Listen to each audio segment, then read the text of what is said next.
The month has finished, so now is the time for the dividend portfolio update, where I will show my dividend portfolio performance against the three major indices, any extra buys and sells, and the best and worst performing stocks for the month.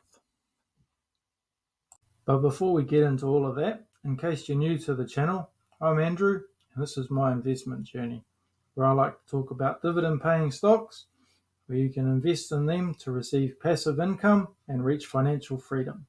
So if you like to earn while you sleep and you're on a journey to retire early, then hit that subscribe button. I'd love to stay connected as we grow our portfolios and collect that money.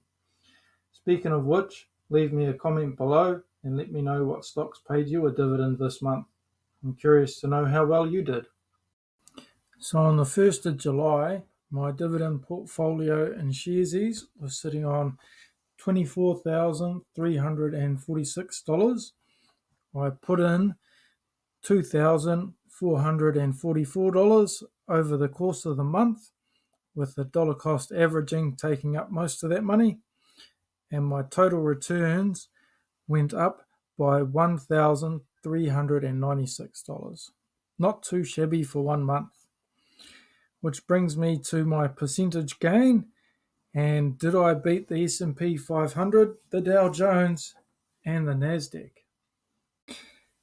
The S&P 500 was up by almost 1%, the Dow Jones was up by 4.2%, and the NASDAQ was the worst of the three at minus 1.5%.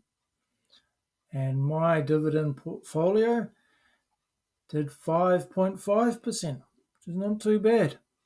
Year to date, the NASDAQ is doing the best at 19%, and the S&P 500 is closely behind it, sitting on 16.5%, and the Dow Jones is up 8.2%, and my portfolio is sitting on 11.5%.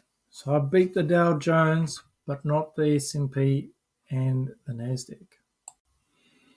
And for the last 12 months, the NASDAQ's winning again at 22.5%, and the S&P's 500 is closely behind at 20%, and the Dow Jones is third at 14, almost 15%.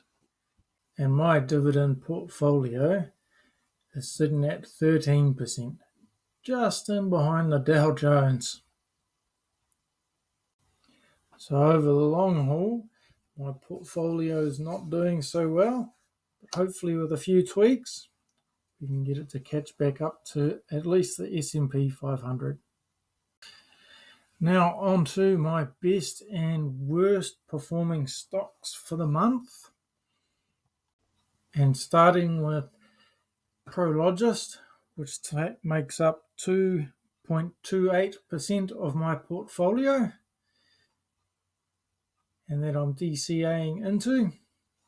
And it had a nice run up of 14%, which is always good.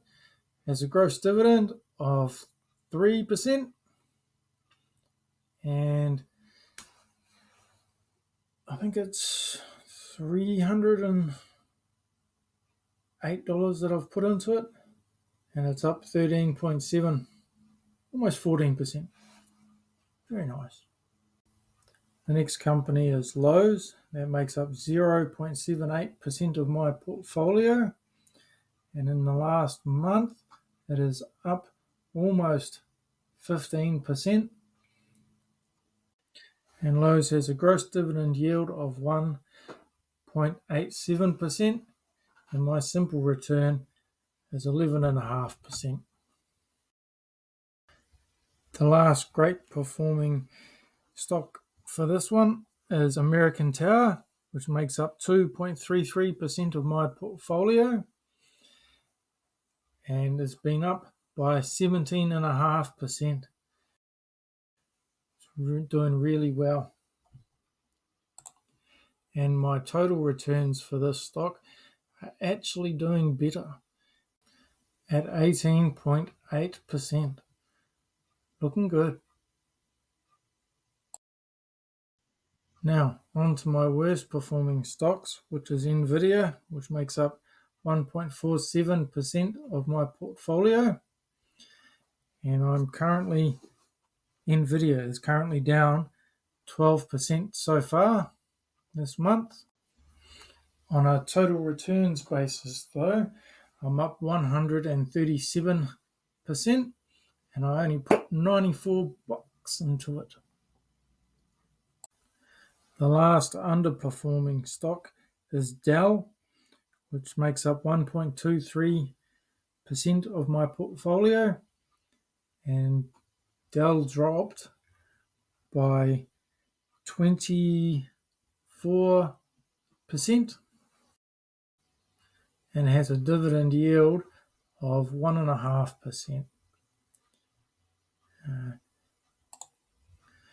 And my total return on this is down 5%. She's not looking good at all. Now, on to the buys and sells for this month. If you've been following along to my weekly, you'll know exactly what I've been buying because I bought a lot of it. If not, then I'll tell you now. It's Visa, which makes up 6% of my portfolio. It's up 1% for the month, and its gross dividend is 0.78%. My total return for the entire life of the thing is 6.8%. Number of shares is 3.49. The amount I put in is $872. And how much I bought for this month was $133 worth. And my average buy price for the month was $257.72. Loving it. Now, on to the stocks that I sold. And of them, there are 5 of them. LTC Properties, which I completely sold out of. Tango Inc., which it separated it out into 2 payments, but I completely sold out of that as well. IBM, I was completely sold out of them too. AGNC, I've been waiting to sell these for a while. So happy it went up, and I did. And Kahu, finally sold out of those as well. There's a pretty big sell-off. 5 stocks. Woo! Now, as always, if you've got any questions, queries, problems, theories, leave them in the comments below. You guys have a good investing journey.